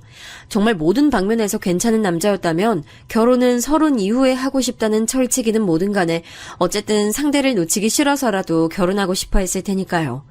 하지만 남편은 기본적으로 태도라는 것에 결여가 있는 사람이었어요. 이를테면 이런 식이었죠. 오빠, 나 내일 오랜만에 대학 동기들하고 만나서 놀러 가기로 한 거 알지? 일정 때문에 새벽같이 일어나서 출발해야 할 것 같아. 제가 이렇게 말하면 말이나마 굳이 그렇게 일찍? 힘들겠다, 피곤하겠다 반응을 해줘도 좋을 법한데 남편은 시큰둥하게 대답하죠. 아, 그래? 그럼 내일 내 아침밥은 누가 차려? 네가 더 일찍 차려주고 나갈 거야? 내일 하루잖아. 알아서 차려 먹고 출근해. 냉장고에 먹을 거 많아. 나 그 시간에 도저히 못 차려. 아, 그래? 그럼 내일은 내가 평소보다 손해보는 날이네. 딱 이런 식으로 계산하고 말했어요. 정 떨어지게 만드는 스타일이라고 해야 할까요? 그런데 웃긴 건 이게 저에게뿐만 아니라 모든 사람들에게 똑같이 행동한다는 것이었죠. 30만 원 선물 사건 때문에 큰 신우가 시어머니와 갑자기 싸웠다고 했죠. 그 일이 있고 나서 무슨 집안일로 남편하고 큰 신우가 통화할 일이 있었어요. 그런데 큰 신우가 일전에 그런 일도 있고 해서 좀 울컥했나 봐요. 너는 편애만 받고 자란 녀석이 뭐 그렇게 불평불만이 많아? 네가 이득 보고 자란 게 많으면 그만큼 희생을 할 줄도 알아야지. 넌 사람이 어떻게 받을 생각만 내도록 할 수가 있어? 누나, 내가 나 편애해달라고 그런 것도 아니잖아. 엄마랑 아버지가 누나들보다 내가 더 좋다고 하는데 그걸 내가 무슨 수로 말려? 굳이 말려야 될 이유도 없고. 누나가 나한테 이러는 거 이해 안 돼. 너는 말뿐이나마. 그래, 어렸을 적을 떠올려보면 나 때문에 누나들 많이 속상했었을 거야. 이렇게 해줄 순 없니? 아니, 그게 나 때문이 아니라니까? 통화 음량이 커서 저한테도 그 내용이 다 들렸는데 제가 괜히 큰 신우한테 얼마나 민망했나 몰라요.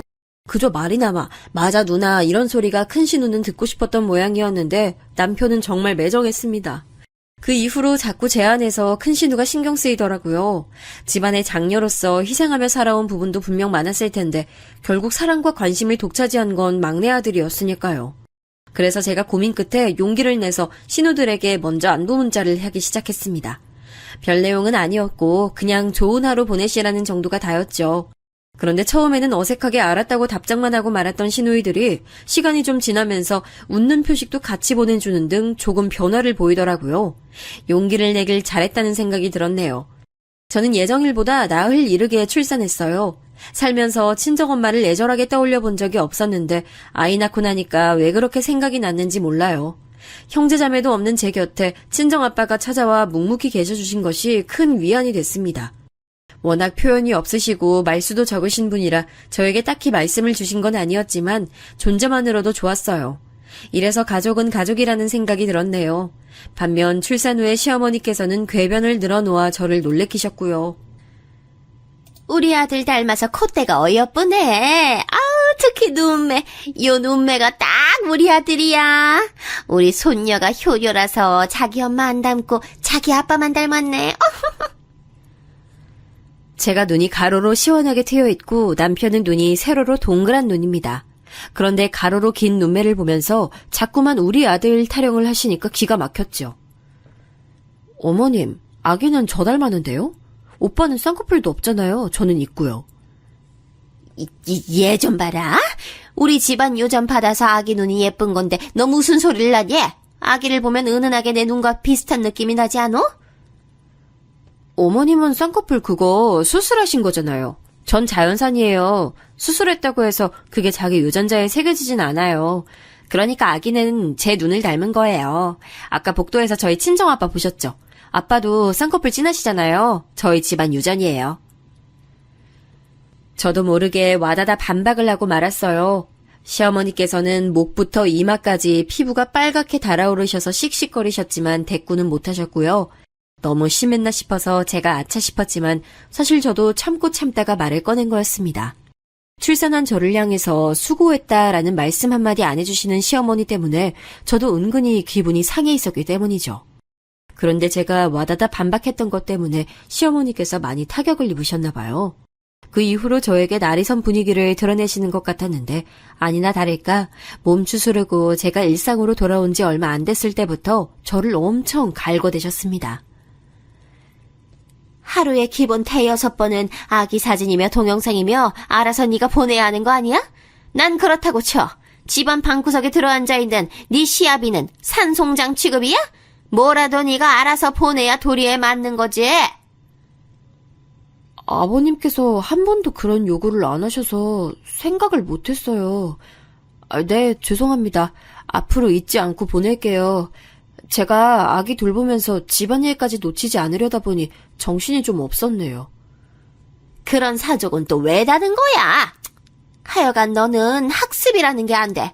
정신이 없었다고 알아달라면 하소연하는 거야 뭐야. 너 앞으로 꼬박꼬박 잘 보내놔. 내가 두고 보마. 진짜 귀찮아서 그렇게 하기 싫었는데 이걸 안 하겠다면서 댈 핑계가 도저히 없어서 그냥 수긍하고 말았네요.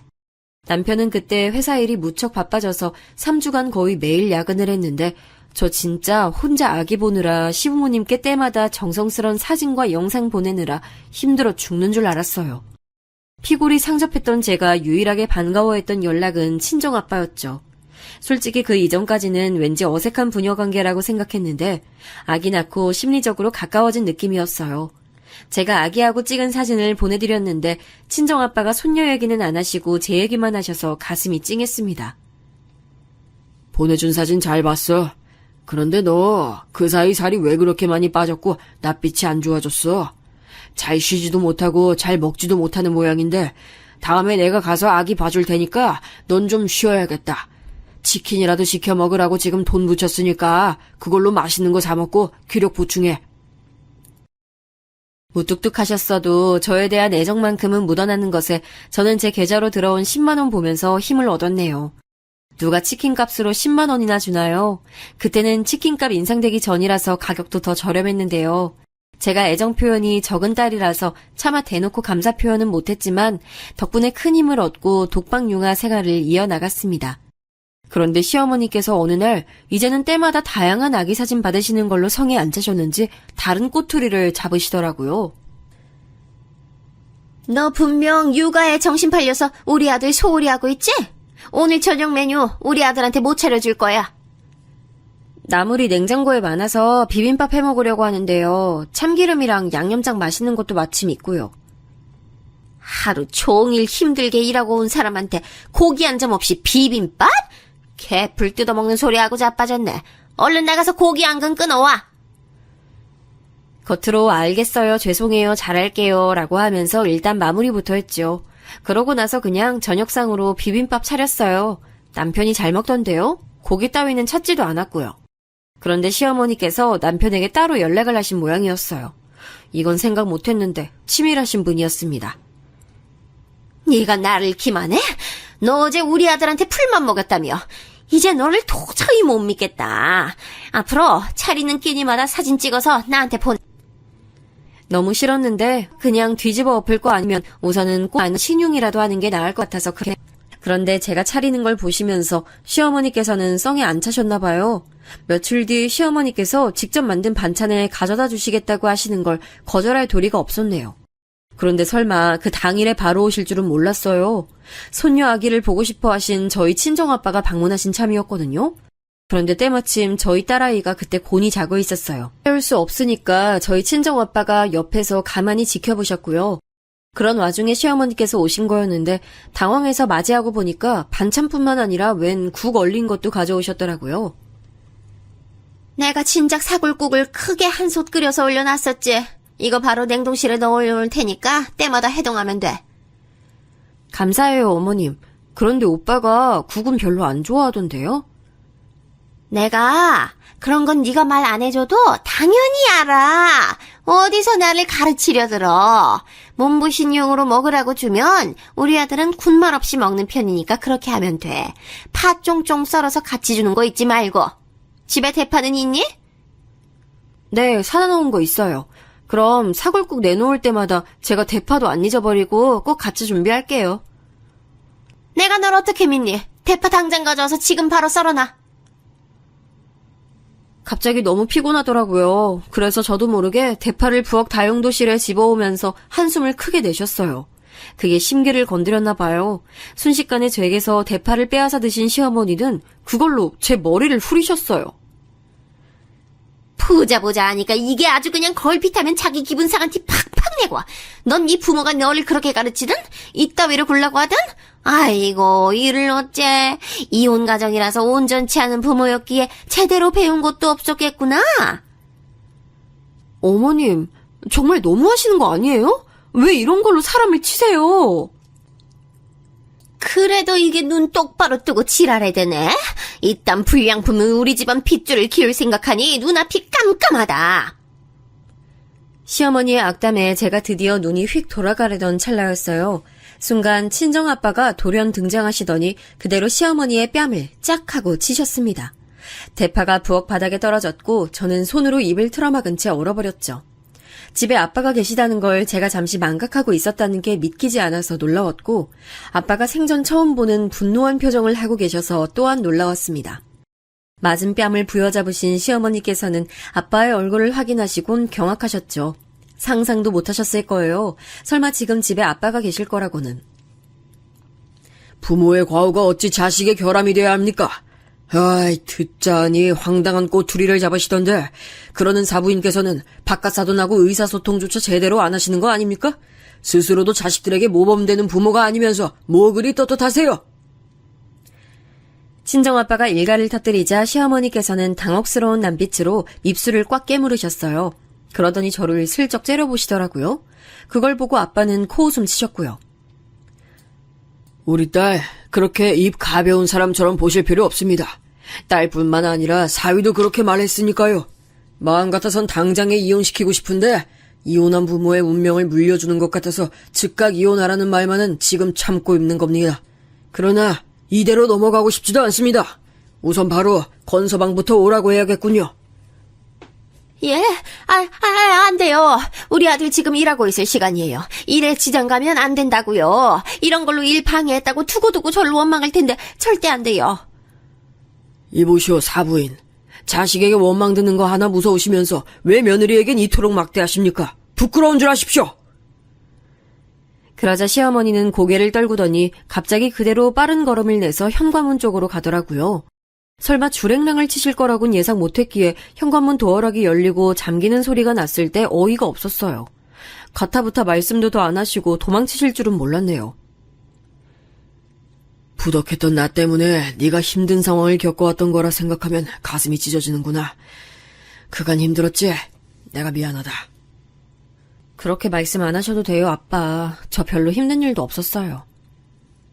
늘 묵묵하기만 하셨던 아빠가 애절하게 말씀하시는 것에 머쓱해진 제가 아무렇지 않은 척 대답을 했지만 불가항력적으로 눈시울이 뜨거워지더라고요. 그 자리에서 친정아빠하고 진솔한 대화를 많이 나눴어요. 그간 저희 부녀가 너무 의식적으로 대화를 피해왔다는 생각이 들더라고요. 아빠와 이야기를 나누는 시간이 너무 편안하고 좋아서 왠지 모를 감동이 들었습니다. 저는 그날 이후로 주 3일 아르바이트를 나갔어요. 적은 돈이라도 제가 버니까 그게 좋았고 사회생활을 한다는 것에서 에너지도 얻을 수 있었어요. 또래 아기 엄마들이 대다수인 취미 모임에도 일주일에 1회 나가게 됐고요. 이때마다 아기는 친정 아빠에게 맡겼습니다. 손녀를 엄청 예뻐하셔서 제가 맡길 때마다 한박 웃음을 지으셨죠. 친정 아빠에게 이런 면모가 있을 줄은 이때 처음 알았네요. 이렇게 된 계기가 시어머니의 만행이었기에 남편은 저에게 불만이 있어도 말로 하지 못했습니다. 대신 자기 모친에겐 실컷 하더군요. 이게 다 엄마 때문이야. 난 집에 일찍 퇴근하는 날이면 바로 집밥부터 먹고 휴식 취하는 게 낙인 사람인데 엄마 때문에 내 와이프가 변심해서 아르바이트 나가고 모임 나가고 이렇게 됐어. 아니, 나 혼자 불 꺼진 집에 퇴근하는 요일이 있다는 게 얼마나 짜증나는 줄 알아? 그런데 이젠 장인어른 눈치도 보여서 와이프한테 그런 거 나가지 말라고 말도 못하고 엄마가 버려놓은 행각이 있으니까 난 입이 있어도 말 못하는 입장이고. 하여간 이거 다 엄마 때문이야. 베란다에 나가서 통화하는 걸 제가 엿들었는데 언뜻 들어도 어이가 없더라고요. 다 큰 아들이 대뜸 무조건 엄마 때문이라는 타령이나 해대다니 제 남편이지만 솔직히 한심한 구석이 있다고 생각했어요. 시어머니께서 억장이 무너지실 법도 했죠. 너무 속상하셨는지 어느새 아예 들어누우셨어요. 편찮으시다는 이야기를 듣고도 안 가볼 순 없어서 주말에 갔었는데 자리에 누우신 채로 이렇게 중얼거리더라고요. 그 망할게 우리 아들 기를 누르고 조종하고 있어. 며느리 잘못 들여서 내가 억울한 일 투성이라고. 일말에 시어머니에 대한 동정심이 증발하는 순간이었습니다. 그때 주말이랍시고 시댁에 함께 방문했던 시누이들이 생각지도 못한 반응을 보였어요. 엄마, 적당히 좀 하세요. 세준이 녀석 타고나길 아빠 닮아서 정없고 자기 자신만 위하는 성격이라고요. 걔가 엄마를 위해주기나 할 것 같아요? 아들 원망 받고서 그 원망을 며느리에게 돌리는 건 아니죠? 언니 말이 맞아요. 은혜 모르는 아들에게 집착하는 것도 이제 그만두시고 올케에게 이겨드시려고 용 쓰시는 것도 이제 그만두세요. 아이 태어났으니까 두 사람은 앞으로 부모 역할 잘하면서 성장해 나가는 것만으로도 바쁠 거예요. 그러자 시어머니께서는 믿을 수 없다는 듯 경악하셨어요. 물론 저 역시 시누이들이 그렇게 나올 줄은 몰랐기에 놀랐던 참이었고요. 시어머니께서 제 쪽을 응시하면서 이렇게 웅얼거리시더라고요. 아들을 빼앗아간 것도 모자라서 이젠 내 딸들까지 포섭하다니. 게다가 사돈께서 엄청 단호하고 무서운 면을 가지신 것 같고. 아유, 그래, 내 패배다. 완벽한 내 패배야. 인정하마, 그간 내가 미안했다. 의욕을 다 잃어버리신 듯 힘없이 고개를 가로저으시는 시어머니를 보며 저는 그저 멋쩍게 돌아섰습니다. 시누이들이 저를 옹호했던 것에는 남편도 놀란 듯 보였어요. 자기는 평생 누나들이랑 친하게 지내본 적이 없었으니까요. 그 후로 왠지 모르게 제 눈치를 살살 보기 시작하더군요. 저는 그 변화를 느낄 수 있었습니다. 친정아빠는 손녀 커가는 걸 보시는 재미에 맛을 들이셨고 부녀 사이가 점차 가까워졌어요. 제가 아빠하고 돈독하게 지낼수록 남편이 저에게 잘 대해주게 된 것 같은데 이건 제 착각이 아니라 사실이겠죠? 그제서야 결혼 생활하는 맛이 나더라고요. 점점 더 현재와 미래에 대한 확신을 갖고 살게 됐어요. 시간이 지날수록 시누이들하고 가까워졌는데 시어머니와는 뭔가 대면대면한 상태입니다. 그리고 어머니께서는 무척 심심하고 외로우신 상태이시기도 하죠. 제가 얼마 전 둘째를 임신했는데 이걸 계기로 시어머니와 서로 화해하는 길로 들어서야 할지 아니면 이대로 시어머니께서 심심하고 외로운 생활을 더 하시게 될지 살짝 고민 중이에요. 여러분은 어떻게 생각하시나요?